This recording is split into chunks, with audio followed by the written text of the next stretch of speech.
The poem Delight in Disorder by Robert Herrick was published in 1648, and it's a great example of what we call cavalier poetry. Cavalier poetry. Now, the Cavaliers were followers of King Charles I, who, unfortunately for him, was executed in 1649, so a year after this poem was published. And the Cavaliers were very much striving against another group, the Puritans. The Puritans tended to want a much stricter form of life. They were looking for particular religious rights, and they had a certain view of the world which very much opposed the more aristocratic Cavaliers.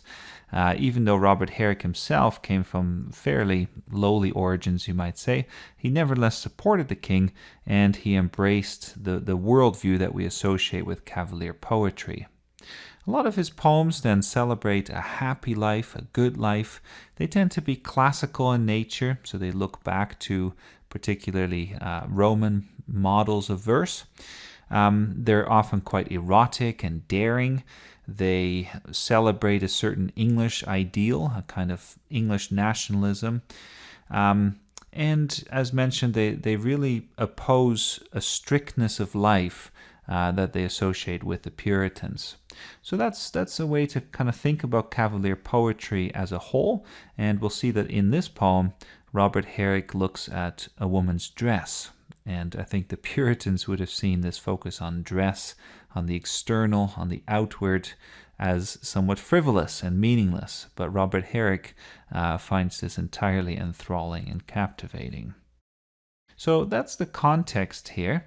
As we go through the poem, this is a short lyric, but it's organized in 7 couplets. So we have all of these couplets, and the first and the last create a kind of introduction and conclusion. So if you look at the first one here, Robert Herrick writes, "A sweet disorder in the dress kindles in clothes a wantonness."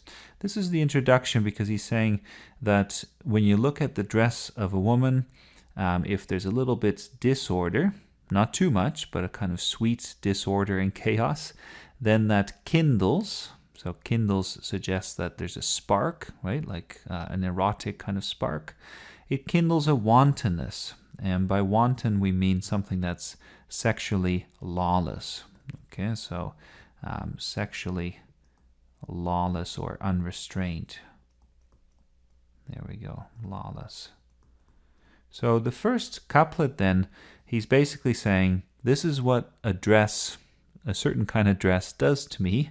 And then he gives examples in the middle couplets where he talks about all the different parts of the dress. So he talks about a lawn, which is a fine linen fabric. He talks about lace, a stomacher, a cuff, ribbons, a petticoat, and finally a shoestring, which is quite humorous at that point.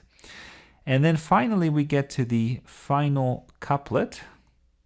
Okay, and that's where he sums it all up. All of these things, all of these parts of the dress do more bewitch me than when art is too precise in every part. And this word precise, by the way, is often associated with the Puritans. They wanted people to live a very precise life. They wanted things in their place. And Robert Herrick is arguing for something a bit more free and libertarian.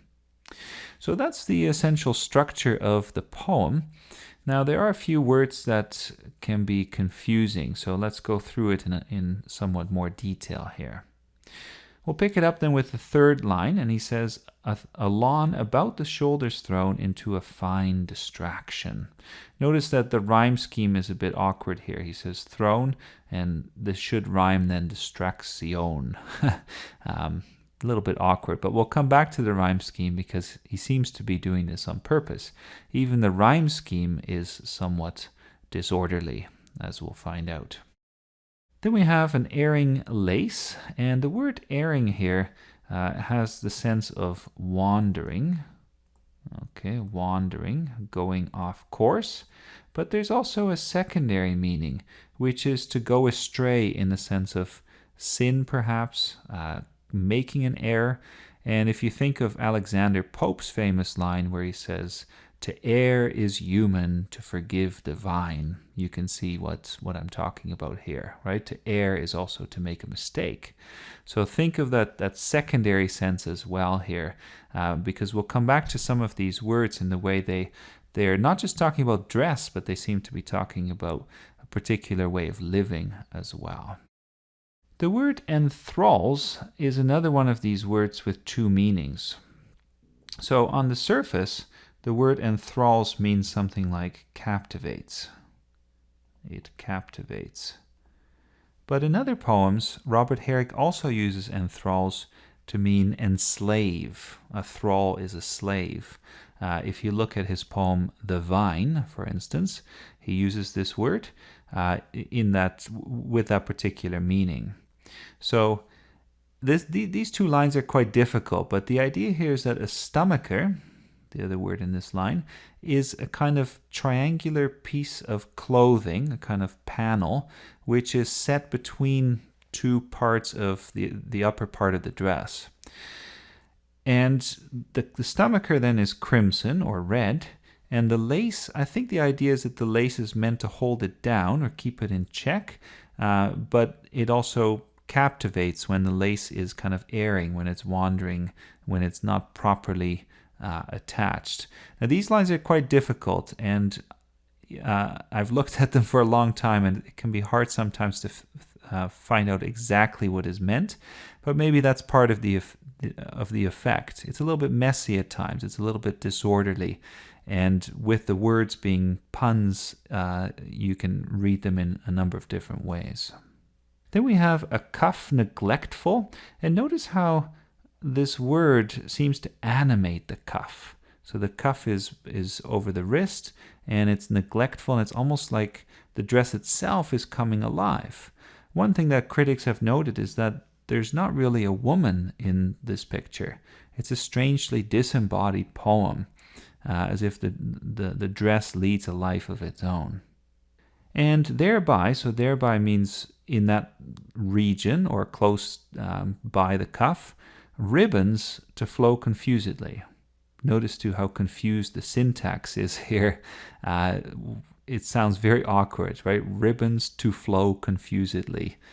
So the syntax is meant to be disorderly too, as if he's so overcome with emotion and it's so exciting that this is how it comes out. In the next two lines, a petticoat is an underskirt. Okay, so an underskirt. And in this period, sometimes the dress would actually be cut open or cut out to reveal the petticoat. So that could be on purpose. Could also be accidental, that perhaps some of the petticoat is showing underneath the dress when it's not meant to. It's not entirely clear what's going on there. The winning wave, the wave would be something like a ripple or some kind of bend in the petticoat. And he says it deserves note. Pay attention. This is exciting, right? And he's definitely thinking this is a very erotic thing. The entire petticoat, however, is tempestuous, as if it has a mind of its own and it doesn't want to obey. Finally, the word winning in this couplet means something like attractive, graceful, comely. So this is a beautiful wave that's airing in a sense, but attractive nevertheless. And then finally, as we go through these examples, we come across the shoestring. And this seems a bit comical at the end of all this, but it's a careless shoestring in whose tie I see a wild civility. We may well wonder whether some of these effects are on purpose or not. Are they meant to be coy? Are they meant to be sexually seductive? The poet doesn't really tell us. He only leaves us to wonder. And then finally we come to the end here. All of these things do more bewitch me than when art is too precise in every part. Now, this reference to art brings up a big debate that Herrick is engaging with. And it's a debate that goes right back to the classical period, which is, what is the relationship between art on the one hand and nature on the other? this becomes more and more pronounced as you go on. I mentioned Alexander Pope before. He has a lot to say about art and nature in his essay on criticism, for instance. Robert Herrick seems to fall in the middle here. He values art, but he also values the chaos of nature, the more organic way of looking at life.